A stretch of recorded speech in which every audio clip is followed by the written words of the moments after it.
warahmatullahi wabarakatuh. Halo teman-teman, perkenalkan nama saya Devi Piana dengan nomor induk mahasiswa 858869475. Pada kegiatan praktikum ini, saya akan membahas mengenai struktur sistem pencernaan. Sistem pencernaan adalah serangkaian organ yang bekerja sama untuk mencerna makanan, menjadikan zat-zat gizi, kemudian digunakan oleh tubuh sebagai sumber energi. Jadi diawali dengan mulut, kemudian disalurkan ke faring dan esofagus atau kerongkongan, kemudian menuju lambung dan usus halus, usus besar, kemudian fases dibuang melalui anus. Dan juga ada organ aksesoris, yaitu ada hati, kandung empedu, dan juga pankreas. Mari kita bahas sebagai berikut. Semua dimulai dari mulut. Di sini makanan kita dikunyah oleh gigi, lalu dibasahi air liur, lalu dibentuk jadi bolus supaya lebih mudah ditelan. Air liur juga mengandung enzim amilase, di mana enzim yang mulai mencerna karbohidrat. Setelah ditelan, makanan menuju kerongkongan, yaitu saluran panjang berbentuk tabung sepanjang 20 cm. Nah, di kerongkongan ini ada yang namanya gerakan peristaltik, yaitu gerakan yang meremas-remas makanan oleh otot dinding yang membantu mendorong makanan masuk ke lambung. Nah, sekarang kita sudah tiba di lambung. Lambung adalah kantong elastis yang berada di kiri atas di dalam perut kita. Di sini, makanan mengalami pencernaan secara mekanis dan juga kimiawi.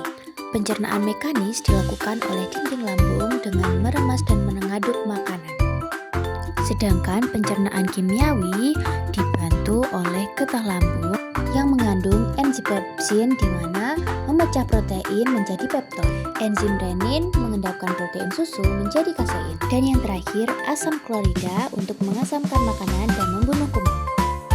Setelah itu, makanan yang sudah menjadi bubur ini menuju ke usus halus. Usus halus ini panjang banget loh teman-teman, bisa mencapai 6-7 meter, terdiri dari 3 bagian. Yuk kita bahas satu-satu.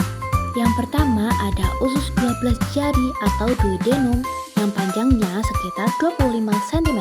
Di sini makanan dicerna dengan bantuan getah pankreas yang mengandung amilase mengubah amilum menjadi glukosa, tripsin mengubah pepton menjadi asam amino, lipase mengubah lemak menjadi asam lemak dan gliserol, dan yang terakhir getah empedu yang membantu memecah lemak. Usus kosong atau jejunum yang panjangnya sekitar 2,5 meter. Disinilah sisa makanan dari usus 12 jari dicerna lebih lanjut.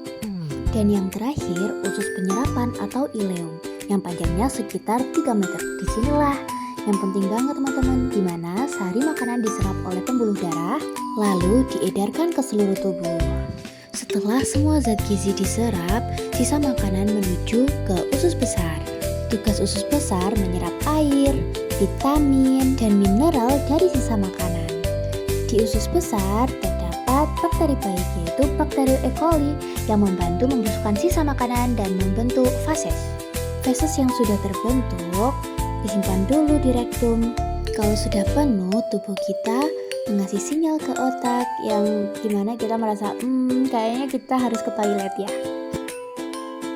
Dan yang terakhir, feses dikeluarkan melewati anus. Nah, selesai deh perjalanan pencernaan makanan melewati sistem pencernaan manusia. Saya Devi Triana, izin pamit undur diri. Wassalamualaikum warahmatullahi wabarakatuh. Sampai jumpa di video berikutnya.